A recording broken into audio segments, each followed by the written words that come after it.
Hi everyone, I want to give you a quick introduction of what we're working on with our latest module. I'm so excited because we finally get to really embrace the technology that allows us to truly create amazing photographic images through the technique of composite photography. I'm going to just quickly show you 3 examples of composite images that I make on a regular basis and talk to you about how it changes the way I think about photography every day. So the first thing I want to talk about is the idea of I get to photograph somebody in my studio using a simple gray seamless paper background that I can then transform that space into any room or any background that I can imagine. And so the first thing we want to do with this module is focus on photographing somebody in the studio with setting up some great separation lighting where I use a couple strip banks on either side of the subject from behind to help me isolate that subject from the background. What we're doing is we're using an overlay blend mode on our layers to be able to add a background that will calculate the relative brightness and darkness to that middle gray. So tip number 1 is to photograph your subject in the studio under controlled lighting that has good separation and use a middle gray background. The middle gray background allows me to add any color I want to the photograph, and that's the neat thing about the technique of using middle gray for composite photography.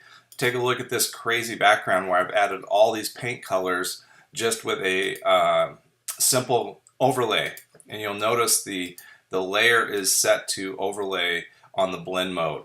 And again, what that's doing is calculating against that middle gray what is the color relative to gray, and it's adjusting that for us. When we understand how to make a composite image and utilize Photoshop's powerful artificial intelligence to help us select our subject, any scene, any situation becomes potential material for a work of art. And so here's an example from a Japan Day event at Spokane Falls Community College where I photographed this young dancer who was performing, and all I have to do is isolate using a layer mask to be able to isolate that subject matter. And we're going to be going over all these techniques, so I don't want you to worry about it. The big thing I want you to acknowledge is this idea of using non-destructive layer mask techniques to be able to combine visual elements from multiple photographs. This is the final image that I put together using that dancer combined with a bridge at a Chinese garden that I photographed in Hawaii. And what we're going to be going over is how I can add some extra textures to my image. And in this case, I actually added a Japanese character for the word Yumi, which means dream. And I thought this was just a really dreamlike image. To help you out this week, I have actually created my favorite list of tutorial videos on all the techniques that I utilize in my composite photography. And so we can go to our module on composite photography, and the very first link is a web page that I've created that has embedded all the best and latest techniques for doing composite photography. And so your homework is to spend time with these tutorials, and then we'll come back together and talk about real-world applications. How do I choose which technique to use in different circumstances? So the last image I want to show you this morning is this one, and because it totally changes how I think about photographing. No longer do I have to just be concerned about finding the perfect landscape scene.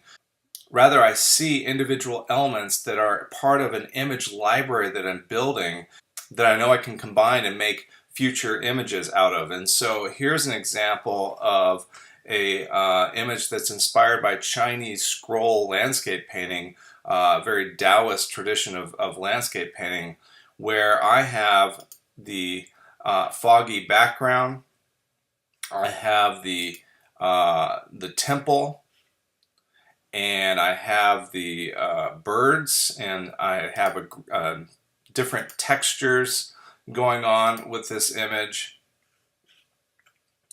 Here's the reeds and the grass, and there's the ducks, There's my water.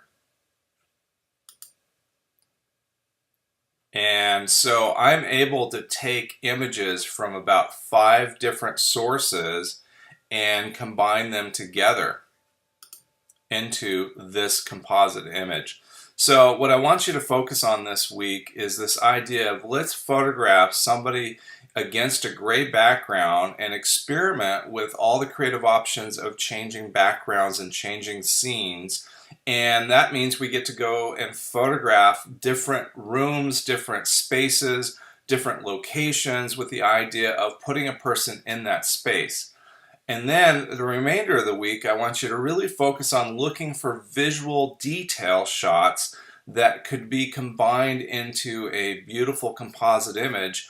And really what we're doing is we have now achieved through photography a painting quality, meaning that the big difference between painting and photography has always been this idea of the creative mark, that the photographer was limited to reproduction of the physical world that had to exist before the image, and the painter had the blank canvas to work with that they could then put in their reality on that canvas. With digital photography, we now have the ability to truly work within the definition of photography, which is writing with light, to truly compose an image that is exactly what our mind's eye imagine. And so I'm so excited about composite photography because it really gives us an opportunity to explore creativity using photographic realism. So I will see you later this week and we will go over all these techniques.